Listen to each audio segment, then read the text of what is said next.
some hero stuff now. Yeah, Put that cigarette down, Put that bro. in the workshop. Get back in the house. He ain't doing nothing now.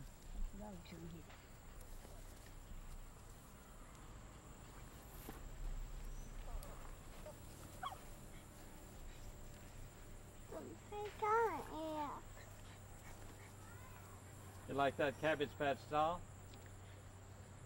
No. She She ain't never got no one yet separated. She's got to where now she can nod her head for She ain't got the other separated yet. Who painted your toenail? That's a cute doll. Yeah. See, I'm a Brad. She's all right. Who painted your Okay, toenail? Jen. Who painted What your she toenail? calls Tim, Daddy painted Uncle your Teen. toenail. I won't say Tim, but she can say it as good as I can. Uncle Yeah. Teen.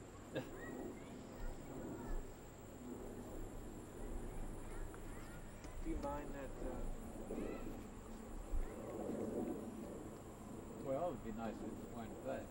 Now he'll be gone in a minute. My hero. We're doing it. Okay. Just ask your parents why they backed you up on this big union drive. Tell us what you did, and then ask your parents why they backed you up. Well, I got out and done house calls on people and talked to them about the problems in the plant and where they were most unsatisfied with the company's performance as far as raises and job stretch outs and harassment, and that was a big issue on all my house calls, harassment, and they were showing favoritism to some people who were not for the union, and they were really putting these folks, most folks I visited, down. They were really putting them down hard, you know. And I had some personal reasons for getting out and doing it, such as I've been harassed terribly, and they've been owing me a pay raise for a while, and they gave me a bid on a new job, and they been 5 weeks putting me on that new job, and that's another reason why I've been out doing so many house calls. Well, there's lots of reasons. My dad, he could have got a contract, and he didn't get it because they didn't vote it in, and he wouldn't have lost his pension, his 33% of his pension he lost. And I think about stuff like that and just wonder, when I get 65, am I going to have a pension, or are they going to take it and go invest it in junk bonds like what they done to his pension? Those are a few reasons. There's a lot more reasons that I could sit down and think about it and maybe write them down or something, but that's just a few off the top of my head. Ask your father about his experience then. Well, How about the way it is for you, Dad? well, that's the way I figured. I mean, they ain't doing the people right, and just like I say, if they don't do something now and get something started, what's these boards coming up now? They're gonna be left holding the bag. If they don't get, somebody to back them up. The way it is now, they can run over you up there and do like they want to. And so they have to try to get something in. Just like I say, you work all your life for them, and when you retire, you ain't got nothing. And the way it is now, you can't depend on your job half the time. You go over there, you may do something wrong, they can pay you up just like that. You got nobody to back you up. And Did your wife ever worked in the mill? yeah, she worked some, but it's been a long time ago. She got banged up and said Maybe before. you'd like to tell us why you helped the union. Well, I helped the union because I've worked in several different departments. I wanted to work in the weave room because the whole family did. And because I had card room experience, the super stopped it. So I went to the top of the order and I asked him why I couldn't work in the weave room. He said, "You can." I said, "They tell me I'm too short, but I've seen people shorter. And that's what I want." So they put me in the weave room. I liked it, but I don't like the way they treat their help. Now, they some wonderful people works there, that's supervisors and things, and there's some up there that can be pretty rowdy. And I see things happen that I wouldn't want to happen to me. And I know my son's, because that's where his life looks like it's going to be spent. I had to quit due to ill health. I had a car accident and tore my back up, and then had another one when I got just about straightened out. But the worst thing that hit me of all was when Murdoch come in and they took that sign down that said Cannon Mill. I cried. That's been there since I was a child. I was born and raised here, and it broke my heart to see that come down because it was beautiful. And I just feel like we don't have a town. I got it. That's why I'm as far out in the country as I am now. I wanted to get where they can't touch me now, and they can't take nothing away from me. And I like it better out here because I don't have to put up with that. I don't have a whole lot, but I'm happy. I've got my family. We're not rich, but we get by, and I think the Lord will make a way for us whichever way we go. But I'm 100% Union, and I'll back my son to the fullest extent. And I don't mind, even though I can't get around as good as I used to, I don't mind going to the mill and handing out leaflets. They can either take them or not take them, it doesn't matter. But I'm still 100% Union. Now, you must get criticized by a lot of people you know and are new in the Oh, mill I for do. doing that. I've been criticized, but I got a lot of friends that works up there that voted yes. I got one that can retire in 10 years, but she had to wear a T-shirt that said no and Fieldcrest on the front, that she voted yes. And there's a lot more of them that did that I talked to on the phone, and I'll talk to more if I find out who I can talk to. Did your mother ever tell you about the things that happened way back yonder? When I was just a child, beyond school age, there was a strike. And I remember hearing them talk about how they picketed around the fence and carried signs and how people would walk home with the ones that was working from the mill. But I wasn't big enough to know about it. I've just heard her and Dad talk about it. Did you see any of that? No, I was too little to remember it. I wasn't but about maybe 4 or 5 years old. I wonder if you could ask your grandmother if she could tell about that. Grandmother, back when they had the strike, you remember when the mill went on strike? Yeah, but I wasn't living here. I was living in Mooresville then. But you moved here during the strike. Huh? You moved here during the strike. No, I didn't. When Do they you- struck here, well, that was back in 1920, I think. She knows something about it. Well, how did it affect you? How did that strike affect you? Well, it didn't bother me because wasn't in it, you see. Was you working in the mill at that time? I don't remember whether I was working at that time or not, but Florida, you could talk with her, and she had sense enough to talk to you. Well, she could tell you she was in the strike, but she can't tell you now. Well, you remember when the union was getting in the mill, when they were voting Yeah, for the union that back was then? back in 1935, I believe. Well, how was things then, and how did that affect you? Well, it scared me. They told me to throw my lunch down and come go with them. I was in John's house then. And I stayed there till Chloe Moore was coming up and her brother was getting her on Cannon Promisey. And then I can't think of the man's name now, but they had him on guard duty. And they'd take me up to mill all morning and come back with me if he didn't want to come home. And I was scared, I really was. I didn't know what might happen. Did you see any soldiers or troops? Any what? Soldiers or troops? No, I didn't. Any troops or soldiers or anything No. guarding? No, they said that, and I didn't tell this for the truth, but I heard it. They said that they made them walk from the Union store up on Maple Hill, and then they could walk back down and walk back to the Union store. I didn't see that, but I know it was up there that morning. Was that the anti-union people, or was that the people that were for the union? I don't know what it was. You don't know? I didn't talk to none of them. Eddie Page was in it. Were they wanting the union in? Yeah. They were wanting the union in, so that was the people that were for Yeah, the that's union right. that was walking and protesting what the mill company was doing. Yeah. That's what they were doing. Why was it called the Union Store? Why did they call it the Union Store? I don't know. Isn't that But where the that's union all I've met? ever heard was Union store. Isn't that where the union met? I don't know. That was their office Just a over there. little nickname. Didn't they have an office over there? No. The what- union? No, I don't know of my office being there. It's just a little nickname. I don't know, a Union store when we come to Canaf. We moved here in 1923.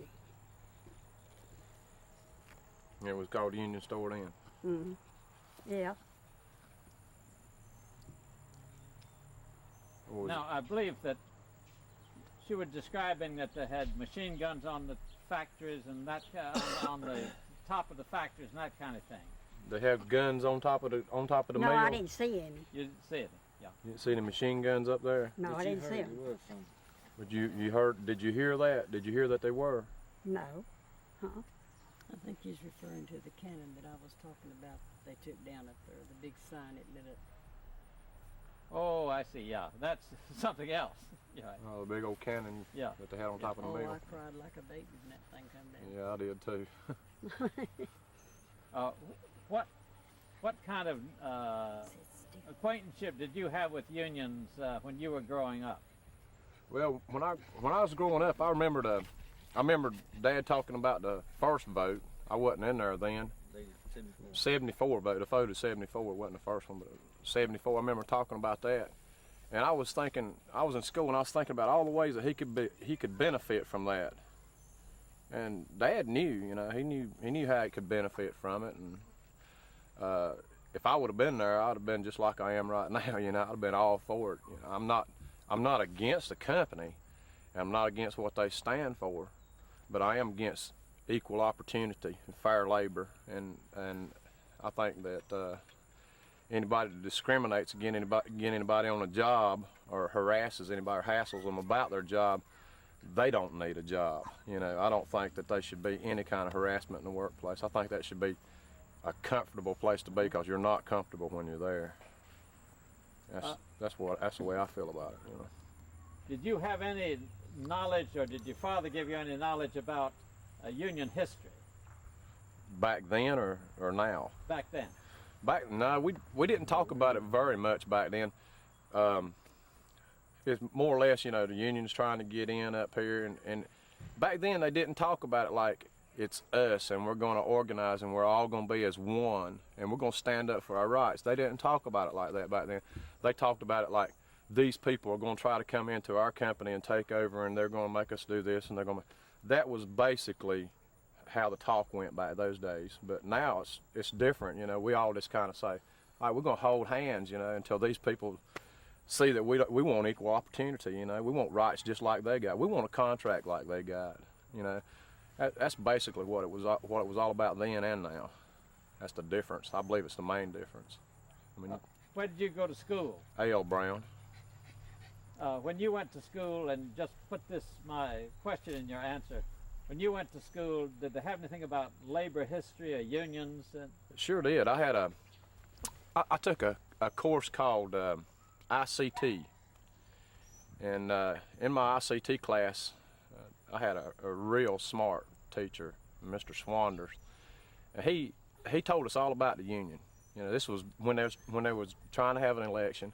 He told us all about it, and I mean, it went all the way from a coup d'etat up to, you know, just the union. You know, he taught us about everything. This guy was brilliant, and he really set me straight, and I've never changed. You know, I really didn't know what Dad was talking about when he was talking about the union trying to get in, but then when it happened, you know, we had a real upbeat current event type class, you know. And when it come around, then we went through weeks of explanations of what this is all about and everything. It taught me a lot. Was that in Kannapolis? Yeah, it's right over here at the school. Yeah, explain that so you cut out my answers. Because I'm surprised to hear that some school teacher had the guts in a company town like that to teach that. So say all that in your answer. Also, A.L. Brown was somebody in the mill, wasn't Yeah. he? He was like a superintendent, right? So, and if you could also say what ICT stands for, because I don't Industrial. I don't remember. Anyway, know. Mention who that school was named for. Yeah, okay. Yeah, that's why he was named after him. It was He's the named one after A.L. that Brown. found it in the lake. okay? All right. You'll start over? Yeah, right. Okay, I went to A.L. Brown High. That school was named after A.L. Brown, who was a superintendent, I believe, in the mill. He drove his automobile, hit the wrong pedal on his automobile, I hear, and went through the fence into the lake that's uptown right now at the mill, and he drowned in his car at the bottom of the lake. So they named that school A.L. Brown after him, and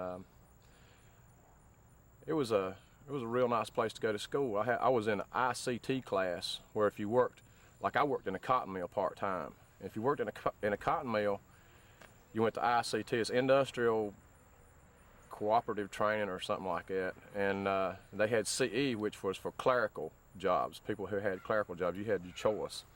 And I was working in the mill, and my ICT teacher, Mr. Swanders, he was a real brilliant man. He taught us everything from coup d'etats to union pushes, and this was when the union were trying to get in '74. He pretty much explained the situation that was going on in the mill. We kept up with current events daily, and we spent like 2 weeks going over the situation in the mill, the union trying to get in, even stuff my dad couldn't tell me or wouldn't tell me. He just told me that they were going to have a union vote and there was a campaign going on. But Mr. Swanders, he went all out to tell me and explain it to the whole class, everything about it, which took a lot of guts being a mill village, a mill town, plus the school's even named after one of the supervisors in the mill, But they never fought him for teaching us, no matter what he wanted to teach, especially when it was current events, something as big as a union drive, big as 10,000 people back then. That's about how many they had in the mill, Well, probably more than 10,000 then. Yeah, it was good money back then. But this is interesting to me that even in a place that supposedly is as closed down as Kannapolis was, that you had somebody like your Mr. Swanders to talk about that. He explained everything. He was the best teacher I ever had. He was great. He taught me how to do my own income tax. He taught me everything. Really, this guy taught me everything. How did the other students, did you have discussions back and forth? I'm sure the other students had parents that were in the mills that were on either side of the situation. What happened? We just all felt, his class was so interesting. You know how you had classes in school where you just wanted to lay your head on a desk, like read this right here. He read it to us, I mean, we followed along. He had a class that was so upbeat, you couldn't blink your eye, much less try to lay your head on the desk, you couldn't do it. I mean, if you'd get kind of bored, he'd say, well, we're kind of bored with this, we'll finish it tomorrow. He'd go on to something else, It's something totally different, and then come back to that the next day, and he'd finish explaining it. But this guy went all out. Like, we spent one day him explaining what a coup d'etat was. One whole day. I've never forgotten.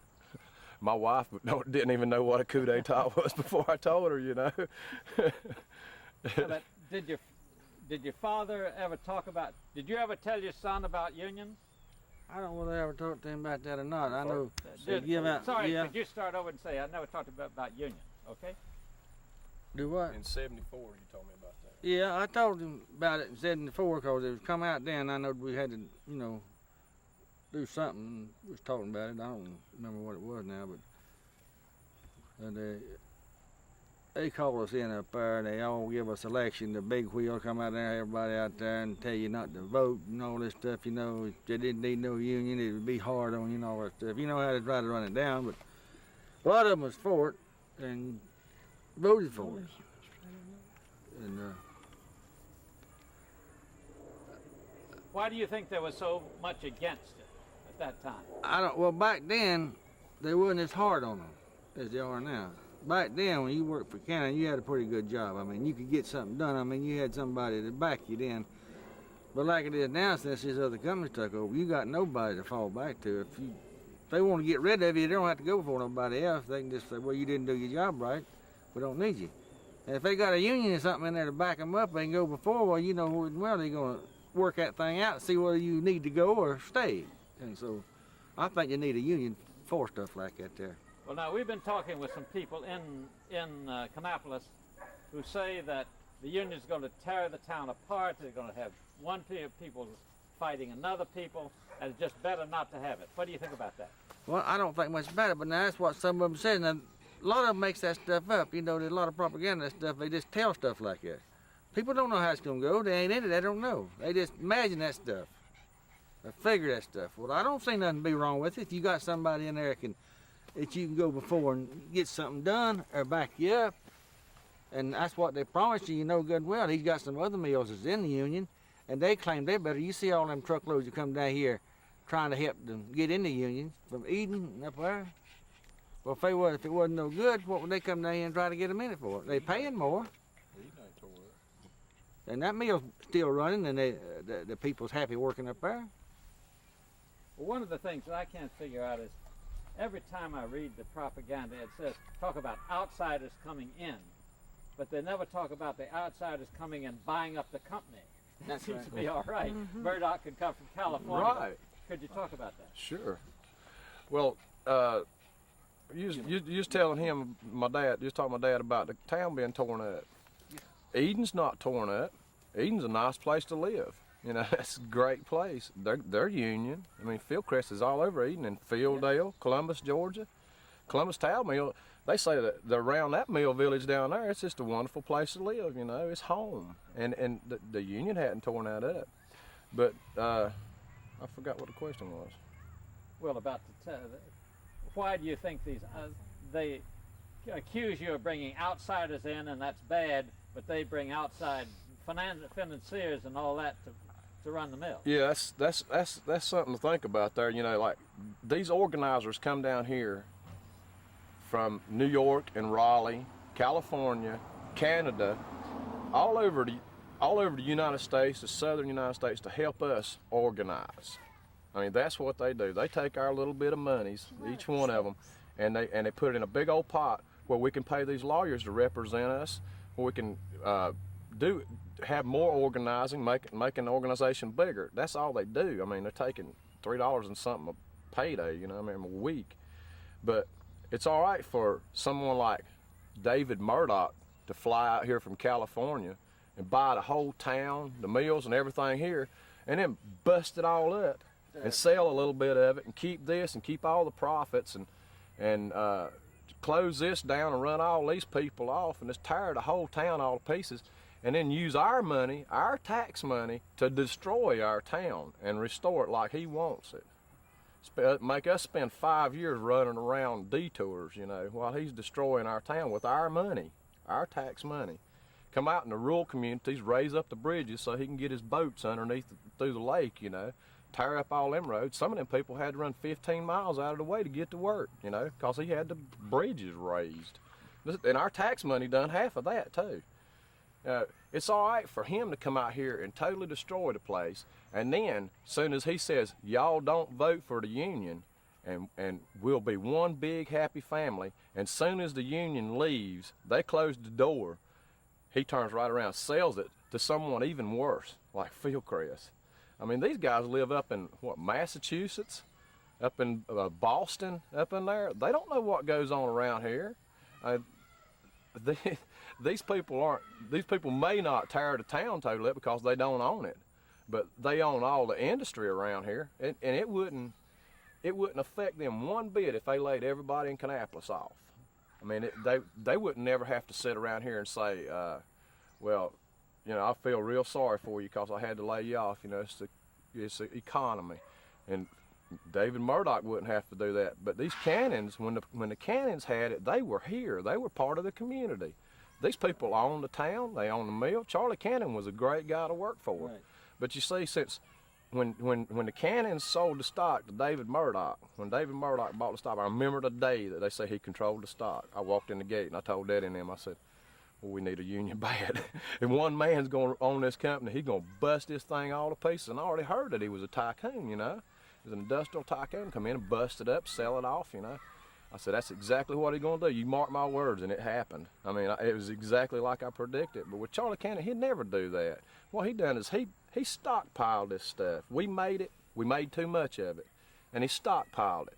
And when the economy got bad, nobody was buying it. We kept right on working because we had it stockpiled. See, we kept stockpiling it. And then when the economy picked up, he sold what we was making and what we had stockpiled. Now they sell it, the customer pays for it, and then we make it. You see, I mean, they're managing this company by their shirt tail, you know, day by day. They had management back then. They ain't got no management up there now. They'll run 6 to 7 days a week, then they offshore. Cannon used to run up when he had no orders. He'd run up, know about what he's gonna sell, and he'd store it in the warehouses. And when it picked up, he still stayed on 5 days a week. He didn't pay out extra money to run, you know, 6 or 7 days.